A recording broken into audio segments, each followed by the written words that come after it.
Okay, we're back. Sorry about a little bit of an absence. Shalom Aleichem. Too much life going on. I got a lot of suggestions for topics for our talk this morning, but one I think is more important than most of the others. And it's a topic that John is really good about explaining. Children and guns. We've got quite a bit I suggest them, both. got a lot of people out there, actually 2 or 3 people that said, how do you teach kids about guns? And, fathers with new kids growing up that they want to still be able to not have it, on the top shelf of the back closet underneath a bunch of clothes. Well, I think that just as anything else, knowledge is power. Again, I approach life from a Christian worldview when I can. Jesus in John 8:31-32 tells his disciples, "You shall know the truth, and the truth will set you free." In my opinion, you got 2 ways to go with guns, with kids. You can hide them, or you can educate them. You can either make sure that they're locked up and completely inaccessible to children. And I wouldn't hide them if you don't lock them up. I mean, if that's the route that you're going to take, and you're going to say, no, I'm going to prevent access to any firearms, then I'm going to say barrel locks, trigger locks, and safe, because kids can get through one of those without really too much problems.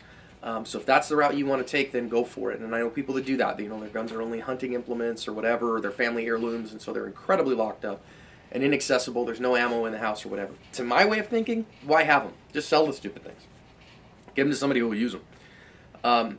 The other way to do that is, I think, to make the children completely understanding what a gun is and what it does and how it functions and its purpose. That's the route that my wife and I have taken. That right now I have 15 years old down to 7, but I mean, even as young as 3 or 4, my children make range trips with me. They know what a gun does. They know how it functions. People say, well, how do you keep kids from playing with guns? Let them shoot them.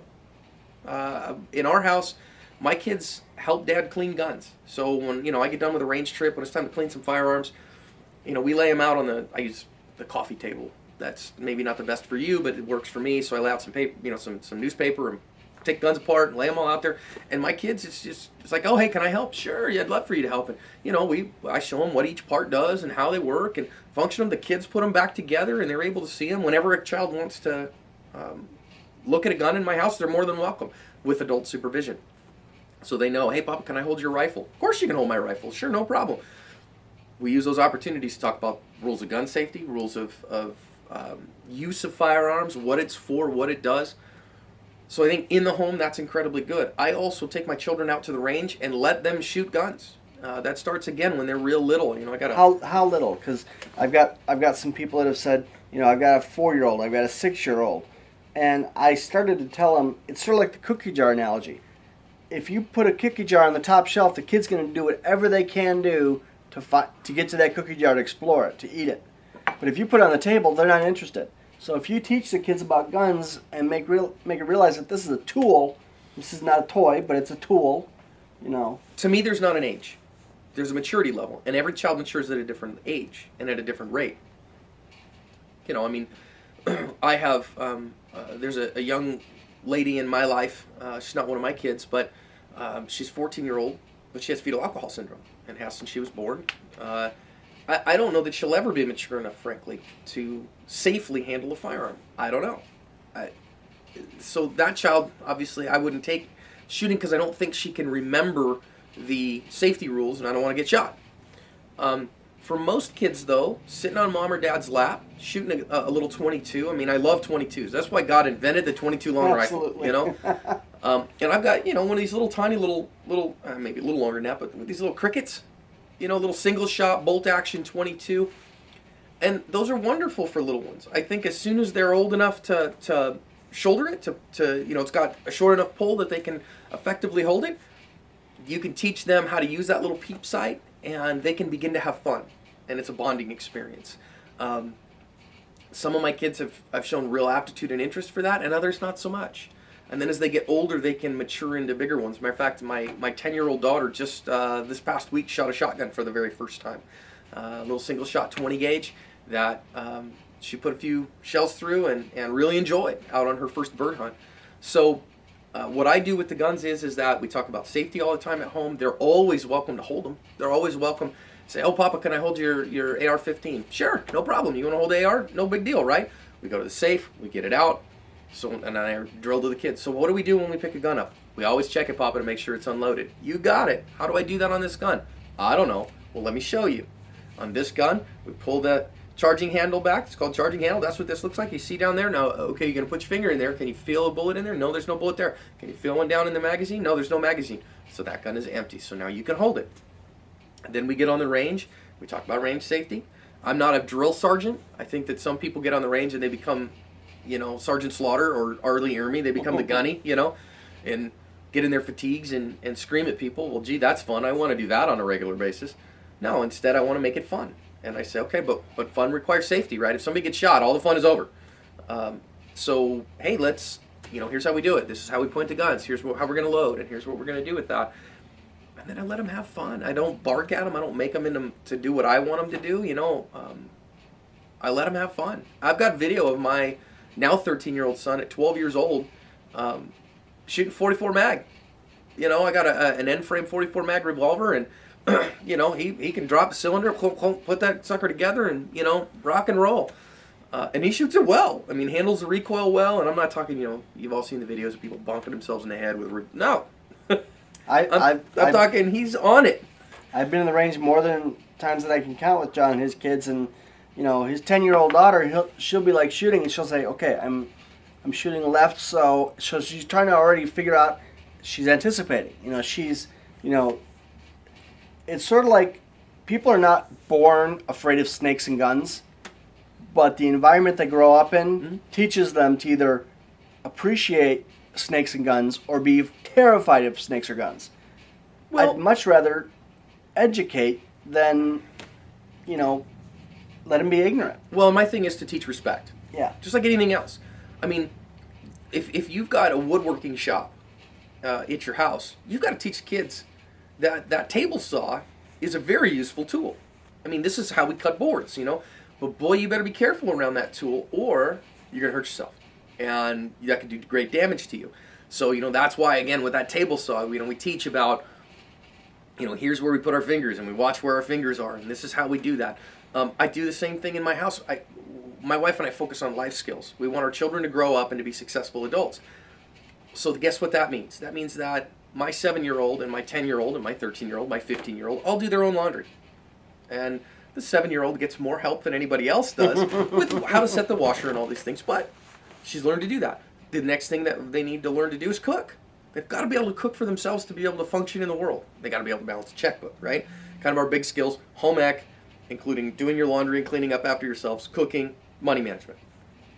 So, with cooking, my older two can cook whole meals now.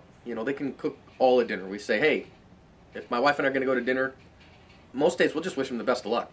You know where everything is. Elizabeth, why don't you cook dinner tonight? Or James, why don't you cook dinner today? The younger two help me with meal preparation. And we make it a fun family environment. So don't, again, when you make it burdensome and stressful, then the kids will pick up on that. But if instead you make it fun, you say, hey, who wants to help me cook? Oh, I do. I say all that to say that they help me chop vegetables. That's generally their job. They chop up everything that I'm going to put into whatever it is I'm going to cook. My 10-year-old is now starting to help me to prepare the other stuff too. But we teach them, hey, you've got a knife in your hand. That is a potentially dangerous implement. So it's a great tool. You need to use this tool, and you need to learn how to use it, because it's very important you be able to cook to use this knife. But you've got to do so safely. So we start with a smaller knife. We start with an appropriate size, with an appropriate thing that they're going to be able to do. And then I show them, and walk them through it. Then I do that with them. So, I'll take them and I'll put their hand on the knife correctly. And, hey, relax, you're not going to do this crazy thing. You're going to hold it like this. Now watch how you hold your vegetable, and you're going to, pull your fingers back. And then we're going to do this. Now watch, see this? Okay, this is what we did. You see how that works? Then the next one I'm going to take my hands off and be very close with them and watch them do it. And then finally going to let them and start to turn them loose. They love to cook with me. They love to help me with the vegetables. Same thing with the firearms. Yeah. Show them. I say, guys, here's what we do. And I'm going to tell you, if you want to teach a 5-year-old, and you say, well, how can I keep my 5-year-old? I can't keep a shotgun near the, that's not completely locked up for home defense or whatever. The best way to teach a 5-year-old not to mess with a shotgun, Take them to the range with you, put their hearing protection on, and let them sit right next to you, and send a couple of shells downrange. They're going to hear that boom. They're not going to want to touch that shotgun. You go, boom, boom, and they feel that concussion, and even more than that, they see what it does.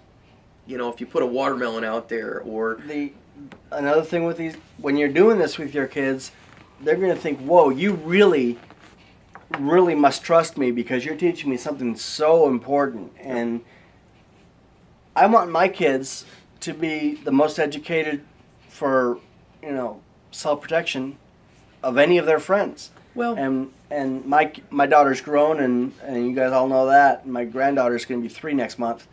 But I can't wait to teach my granddaughter about, stuff like this. I can't wait. And another thing, when you're teaching your kids about firearms, that's a great time to talk about your safe room in your house and defense against home invasion. What happens if, your son wakes up and you're not able to move? Maybe you've already been attacked or something like that. Does your 10-year-old or 13-year-old know that where the shotgun is and how to use it and stuff like that? It's important to know this stuff. And every child is different. I think this is part of a broader strategy of how do you raise your children. If you raise your children to be fearful of things, then they'll be fearful of things. If you raise your children with taboos, then they'll be fearful of those. This is in the same thing. When one of my children wants to talk about firearms, and I show them what it is and I show them what it does. There's no joke. I take my kids hunting. Not because I want to have this great power, but here's what happens. When your child puts the sights on a squirrel, it's one of the first hunts we usually take them on, as a squirrel hunt, pulls the trigger and that animal dies, that's a lesson time. That says, this is what a firearm is for. This is what it does. It's not a toy, because when you put the sights on something and you pull the trigger, that thing dies. And that's the same if it's a squirrel or if it's dad. And you can't bring it back to life. You can't fix it. You can't, Right. A lot of times when my daughter was growing up, I'd say, you can't break something more than I can't fix it. Except for anything to do with guns and stuff like that. So, that's how I taught my daughter. And you've seen my daughter. She's a great shot. She loves to go shooting more than anything else that I can think of right now. So that to me is part of a broader strategy of raising children. I do the same thing in terms of not creating taboos with other topics. I mean, in our home, when a child asks about sex, we talk about it. We don't go, oh no. Yeah. We say, oh, okay. Well, you want to talk about that? And tell me what, we assess needs. Where are you looking? When a 4-year-old says, where do I come from? And mom goes through this whole big spiel of, of the reproductive cycle. And they go, oh, okay. Because Jimmy said he was from Wisconsin. And I was wondering where I was from. Got to know what they're asking, right? Yeah, they're maybe not asking that. But, I had one of my children, we were spending just some father and child time, and he said to me, he looked at me and said, can I ask you a question, Dad? Yeah, of course. What's going on? I've heard this phrase and I don't know what it means. Okay. What does it mean to have sex? It's a good question. Learning opportunity, because they're going to pay attention to how you respond. And so I got a chance to respond, and that's a valid question, and tell me what context you heard that in, and where are you talking about that, and let me give you some knowledge, you know what I mean? And probably TV, the way the TV is going these days. Not my children. Not my kids. We're pretty careful about what they watch on TV, but a lot of families aren't nearly as discerning. But the same thing, goes if a kid asks you and says, Dad, why do you carry a gun? My children all know I conceal carry. It's not something, and they know we don't talk about it with regular people. They come up and give me a hug. In fact, they're freaked out if Dad's not carrying a gun. I mean, they're like, whoa, what's wrong? And I said, well, yeah, of course. Well, why? Why is that important? Well, hey, let's talk about that. It's a great question when they say, what does this gun do? I'm not going to go, well, don't ask me. Oh, just, don't worry about it. That it teaches that child that they just did something wrong, that they asked a wrong question. No, they're curious. Give into their curiosity. Let them know. And I know some parents that are really scared of, well, what if my child tells somebody? You've got to decide that your expectations there. I know people always carry, never tell, and nobody knows that I carry a gun. My attitude is, I carry concealed for a reason, because number one, I don't want bad guys to have jumps on me. Number two, it makes my life more comfortable around some people. I don't have to worry about freaking people out. Number three, it's just easier to dress around when I'm concealed carrying. I don't talk about it with a lot of people, but I don't mind if you know. I don't care if somebody knows that I conceal carry. My experience is that, and of course your jurisdiction may vary. Okay, your laws in your state may vary. It could be that if you tell somebody and then they freak out, you could be liable for it. I'm just saying, I live in Arizona. I live in the Wild West. Nobody cares. And what happens is that people know and then they forget. And nobody cares anymore. And my kids just say, oh, okay, it's just part of our life. Dad carries a gun. And I said, well, why do you carry a gun, Papa? Well, why do you wear a seatbelt? Well, if I get in a wreck, it'll save my life. Why do I carry a gun? If I get in a deadly confrontation, it'll save my life. And I hope I never need it, just like I hope I never need my seatbelt. I hope that I get through my life and my seatbelt has done nothing but wrinkle my clothes. But boy, if I need it, I need it now. And I don't need it. I don't need to go, oh, well, it's right here, my seatbelt is, and so when I see a wreck coming, I can put my seatbelt on. It's too late. You got to have it on because you may not get any notice. Same thing with firemen. My kids all buy that rhetoric. I take it to the water park. I don't care. Swimming. So there's recently been another channel that did children with guns, and it was pretty radically different. And I subscribed to his way of thinking. It's the way I raised my daughter for what I was able to do with her. And it's the way I was raised. I took a hunting safety or gun safety course in 1977 when I was 8 years old. Yeah, I'm old. And I was never afraid of guns. I was always respectful of guns, and they were always in the house.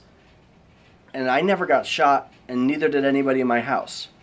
But people that raise their kids to be fearful of guns or to, with the polar opposite way of teaching your kids about guns, the way John just told you, in my opinion, there's more likelihood of an accidental or negligent discharge. So I love comments. Please share them below what you think. You can even do a video response. I'll make those public. I won't block them. And please tell us what you think of our way of thinking, because we're both in the like mind. Yeah, let me give you another scenario too. Now, my wife and I are homeschoolers. Okay, so we're home full time with the kids. Kids are always home. One thing that I hear from parents sometimes is, well, yeah, but that's great when I'm home, but we're double income, so we're not home all the time. The kids come home after school. I'm not worried about my kids, but I'm worried about the other kids. Okay, I think that's a viable concern because not every child is raised with that. So a couple things. Number one, I would argue in that instance you need even more to raise your children to respect firearms. Because guess what? Little Johnny's, your son Little Johnny's friends aren't going to know there's guns in the house unless you're, leaving them out for the whole world to see, which is, I think, a bad idea. Or Little Johnny tells them. And they're not artwork. Don't put them on display. Unless they are artwork, in which case you want to protect them anyways. But secondly, I don't get why you would trust your child in a home without adult supervision until they're trustworthy in every area. And, I was raised, my mom and dad both worked when I was a kid. You were a latchkey kid, right? I was, we had a babysitter when I was young, and then I was latchkey. From the time I was about 12 years old, we were allowed to be in the house, and we had guns in the home. We were not allowed to have friends over without mom and dad home. We could go outside and play. We could go outside and do things. But we weren't allowed. I was allowed. My very best friend in the whole wide world that lived next door, and they didn't even knock. He was allowed over, but my mom and dad knew him well, knew what he was doing, and trusted him. But I wasn't allowed to have friends over. I wasn't allowed to do those things. So that's my first recommendation. If you're not home, then why are your kids having a bunch of kids over anyhow? Number two, if your kids are having friends over, say they're teenagers and they're latchkey and they're home alone, well, okay, fine, but if you can't trust your teenager, look, you really can't make a lock that your teenager can't get around. That's the truth. You gotta train their brains. You can't outwit them. And if they're younger than that, again, if I had God forbid, I think in the general common sense rule is 10 years old is as young as you can leave a child home alone in the afternoons. I certainly wouldn't trust my 10-year-old to have friends over. So if they're going to be home, then that's home alone until mom and dad get home. That's just my thoughts on it. So your mileage may vary and your laws may vary. So be aware of that. Again, if you're watching this video, I know, for instance, in California, you could not have an unsecured gun. If there's any children in the home, it has to have all of the California things. But then again, you're a subject and not a citizen anyways. The other thing that I've never talked about this with John, but I'm sure I know his opinion. If you have guns in the home, and God forbid the worst thing imaginable happens, one of those kids gets a hold of the gun, and somebody gets shot,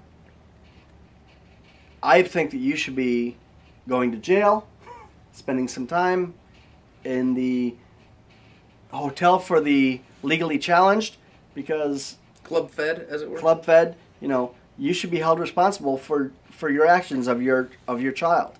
So I think the parents should be prosecuted if their kids are involved in shooting. I feel that the parents should be. I like leeway. I like individual scenarios. You know what I mean? Okay. You never know what's going on and why. I think that as a general rule, yeah, I mean, you're responsible for your children. If my child jumps in my car and goes and kills somebody in my car, he goes on a joyride and hurts somebody, then I'm going to be legally accountable for that because they're my child. In the same way, if a child goes into my garage and picks up a chainsaw and goes in and reenacts the Texas Chainsaw Massacre with it, I'm going to be legally accountable for that. You got to know your child. Mm-hmm. This boils down to good parenting. Like, well, what happens? I can't control my children. There's your first problem. Facebook and the school and their friends have more of an influence over their children, over my children, than I do. There's your first problem. If you want some good resources, I would suggest a book called How We Love, Milan and Kay Yurkovich, to talk about how to show love in your family. Another great book called Boundaries, Cloud and Townsend, and the one for parents called Boundaries with Kids. Start there. Learn how to set good and effective boundaries, how to love your children effectively, and how to parent them well. Don't abdicate your role, mom and dad. Get involved in your children's lives. Love them unconditionally. Set boundaries for them. Don't make guns a mystery they want to find out about without talking to you about it. That's the bottom line. Don't make your kids afraid of guns. Truth. And don't make them curious to the point where they're going to wait until you're walking out the door and they're going to go find your guns. Yep. It's just, a lot of this is common sense, people, but the scary thing is in 2012, common sense is kind of not around a lot of times. Well, you see, we're reimagining. See, here's the thing right now. Here's what I'm seeing. You'll see this thing called gun culture 1.0 and gun culture 2.0. It's a shift that's going on in our world right now. I would say that, I would guess in the next 4 to 6 years, you'll see national reciprocity come up because America's making Romney's for it. We're making a swing towards people embracing the fact that America is founded in a culture that respects firearms. That whole Second Amendment thing. We're a culture that respects individual rights. And so good. I think that's great. Understand that that's shifting and changing. It used to be that, gun rights in our parents' generation, in the greatest generation in the baby boomers, was about daddy's 30-06 because he hunted deer or a shotgun to go hunt ducks. But that's not the case anymore. You're seeing the rise of competitive shooting. Television shows like Sons of Guns, like Top Gun, American Guns. That's becoming something that people are really looking at, and you're seeing the rise of competitive shooting like IDPA, USPSA, Bianchi Cup. Those kind of things are gaining in popularity, and so that's a different culture of gun ownership and a different culture of understanding, and that's great. So your children are going to be exposed to that. Help them to see how to do that in a healthy way and in a good way, and that you're leading the way by being safe, being responsible, being proactive, having knowledge and skills and abilities, and helping them have knowledge and skills and abilities. And when you do that and you can enjoy that, I love the shooting sports, and I love that with my kids. I take my kids shooting with me all the time, and I let them shoot guns. And I've seen his kids when we're loading up the truck to go shooting. They are it's like Christmas time around their household because they just love it, and they know which guns they've shot comfortably, and they know which guns they want to shoot next. And I've shot the 22 a bunch. I want to go up to a 380 or a 9mm, and it's fun to see that, and it's fun to see my daughter at the range when she gets so excited, even though she's an adult. There's no reason that your kids should be afraid of guns, and I hope that you guys do raise them either with our philosophy or with your own philosophy. But may a negligent discharge never be around you. So I'm going to get ready to wrap that up because we might be running out of tape here. But thank you very much again for tuning in. We'll be back next Tuesday. God willing, the creek don't rise. Lord willing, and the creek don't rise. And please send in your questions for next week. And we might actually be doing an extra segment during this week because we've got some questions. You let me know in the comments. Should we do a second video this week? Because I've got quite a few people talking about wanting to become an NRA instructor. So we might talk about that. There's no money in it, but it's fun. Go. Thanks a lot. You won't get rich. You won't get rich being a teacher, a pastor, or an NRA instructor. And I'm all three. Hallelujah. All right. Thanks, guys. Talk to you later. Bye. See you later.